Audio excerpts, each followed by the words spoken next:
Well, we're on the road between West Heslerton and Yedingham, and pretty much on the border between the two parishes, and somewhere here a public footpath is supposed to start. The County Council is supposed to erect a sign from Nettle Row, but there is no sign, and it's very difficult to find any sign of the footpath anyway. It's here, but not really accessible through the hedge. I'm pretty sure I can force my way through this hedge, so we're going to give it a go. Yeah. Well, we've come to our first obstacle of the day. We have to continue beside the stream that runs along there, but there's quite a sizable ditch here, and there's a good pushing a metre wide bit of water that we've got to get across, so all we can do is try. Get hold of the camera firmly. Well, what happened then was that I jumped the water, didn't quite make it. Both feet just went in on this side. Very slippy bank on this side, and the camera lens went into the grass and it depressed the lens a bit and stopped the camera filming. So it took me a little while to scramble up that bank because it was so slippy, but we're here now anyway. Right at the end of that field we squeezed by a hedge past a rather interesting little, I'd like to guess what's in there, and then we turn at an angle across this field. There's no waymark or other obvious indication of the way through this fence, but this hedge, but we'll head for this gap just here and then have another check of the map.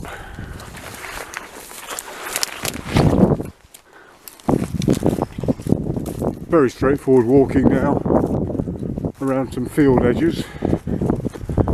Sun's out, lovely clear day in February, beautiful. Now the public footpath seems to run to the right of this hedge until we get to a point almost level with that derelict building, at which point we turn left through the hedge. Now I don't know whether there's a gap in the hedge down there, but I'll find out now. I'm going to go down the other side because I'm sure if there isn't a gap, the farmer would much prefer me to have done that than to chopped a hole in his hedge. It seems a bit pedantic just to stay on here for another 50 metres when I can just walk along beside this field and get through. Well, as it turns out, there is a way through for walkers, although as this is a bridle way, I think the British Horse Society would say that it wasn't adequately cleared for them to come through the horses. Bird scarer. Just wonder, has anybody ever seen one of those being mobbed by birds that have actually taken it to be a bird of prey?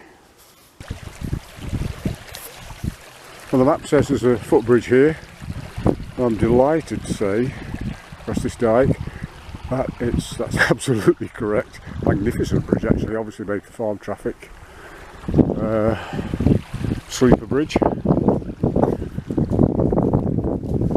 Just down here is something rather interesting. I hope the wind noise isn't causing too much of a problem. But just down here is the original course of the River Derwent, which was canalised to help drain the land. But the old course of the Derwent still forms the parish boundaries in this part of the woods. This is where the River Derwent used to run. A line of trees marks the place where it used to be. But just along there is the bridge over the modern Derwent. It's called Fowl Bridge. Why, I don't know, but we're going to divert just a little way just so we can have a look at it. And here we are, Big Muddy, the River Derwent. As you can see, pretty straight, uniform width. Just been dug to drain the farmland. Fascinating river, rises on the North York moors, but instead of running a few miles east to the North Sea, it goes west and then south to join the Ouse, and then flow into the Humber. Well, here's the bad news. Our route follows the old route of the Derwent, but to follow it, we've got to be on the other side of that dike, and for once I am beaten. There's no way I'm going to jump across that. So we've got to practice what's called abatement. In other words, find an alternative route, which we're perfectly entitled to do when we come across this sort of problem. Well, here's the answer, nice common sense answer. We retrace our route over the Sleeper Bridge, and here's a nice handy bridge crossing a side dike, and just down there is the hedge that marks the route of our footpath. Well, there's a puzzle. The public footpath actually is shown running along the outside of this horse circuit, but clearly there's no way past it, and I could go along the horse track, but then I've got to get through a couple of hedges at the other side. So, as it happens, there is a track running parallel, so we're going to go that way and check it out when we get back. This is where the public footpath should rejoin. It's only a minor diversion, but nevertheless it shouldn't be done without going through the formalities. That's a legal right of way, and I've had to take a way that isn't. We're just past Yellingham Grange Farm, and this is the first waymark we've seen since we set off. It's a stile and a troublesome hedge. Looks like a job for secateurs. I saw one or two rabbits as I was crossing the field, and this really is Rabbitopolis.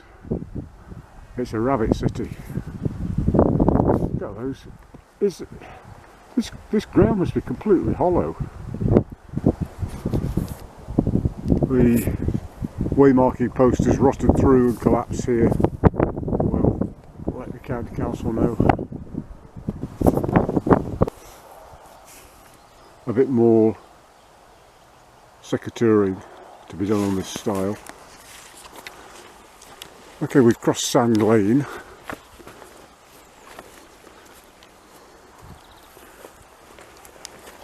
And we've got this rather unhappy looking stile. It's at an angle. There's no... oh, goodness.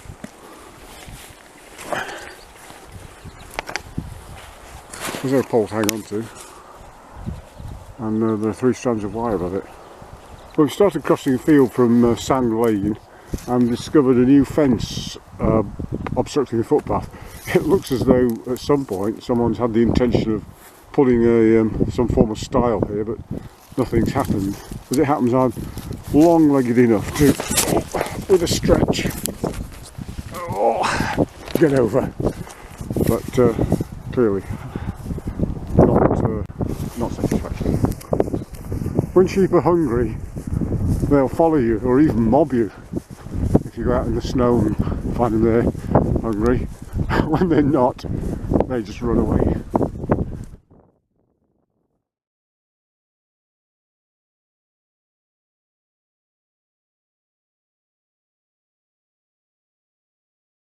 The right of way is blocked by an electric fence and a rather rickety hurdle. which is tied on both sides with complex knotted binder twine. The electric fence is too high to climb. There are no insulated handles to allow me to remove the top strand temporarily, and there's some risk that the hurdle will collapse if I climb it. Sometimes it's possible to tread on the electric fence to lower it, or to tread on one of the poles to bend it to the ground. I discovered that my wet boots no longer provided complete insulation from the electrical charge, and the poles weren't sufficiently pliable. I was reluctant to cut the twine, so I had to climb the hurdle. Well, this is where we have to switch to the other side of the dike. I don't have much of a bridge, but I've really got my doubts about this one. I can't see what it's embedded in, but well, we're across, and this is possibly the most useful stile I've ever come across. It stops a good 2 feet or more short of the fence, so I don't know why they bothered really, but okay, I'm just going to have to climb the fence. Absolutely bonkers, absolutely bonkers.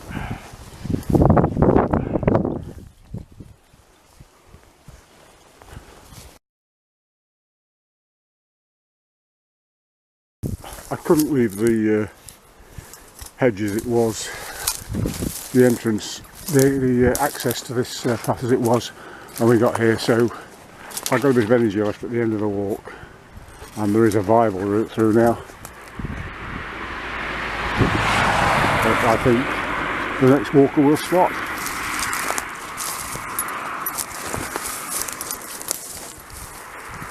Even better if the county council will put up a sign.